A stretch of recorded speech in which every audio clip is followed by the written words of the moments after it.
Welcome to Sinfully Good, where we're doing Cynful Swiss steak today. This is what you're going to need, and there is a link to a printable recipe in the video description. You want to start out with 4 equal-sized pieces of top round, thin cut. We're going to season with salt and pepper. Add some flour to a plate or a shallow dish, and go ahead and heat up that oil in your pan on medium-high. Dip those or coat those pieces of meat in flour on both sides and stick them right into the pan and let them brown on both sides. We're going to sear those really nice over. You flip them over. I did these in sets of 2. I had 4 steaks. Once you have them done, just set them off to the side. Now add the vegetables, the peppers and onions. Cook those just a little bit and go ahead and start scraping some of that meat stuff off the bottom so it doesn't burn. Add mushrooms. Please don't forget to like, comment, and subscribe. Help me out with the algorithm. It's fast and it's free. Add the garlic.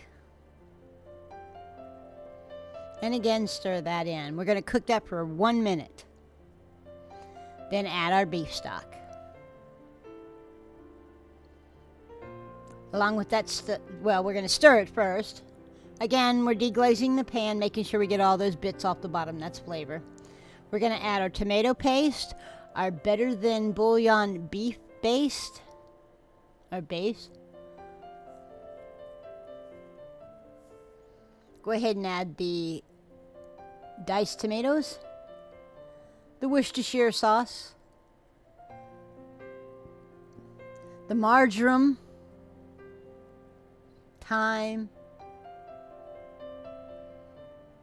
and paprika. Stir all that in, get it all nice and combined, and make sure you get the tomato paste and the beef base all melted in there and combined all in there. Now we're just going to set our steaks in there. We're going to cover them first and pull them up. Oh, there's Casey. He smelled it, and don't call him late for dinner, that's for sure. Then we're going to cover it up and put it in the oven. Now we have the oven set at 350 degrees and it's going to cook for about an hour and a half to 2 hours. Now I made mashed potatoes. You can use rice or you can use pasta. Set that meat right on top and then spoon those vegetables over the top. And that's it. Very, very simple. Very, very good. I'd like to thank you for joining me in my kitchen today while we made this wonderful Swiss steak. Please like, comment, and subscribe. It really helps, and y'all have a blessed day.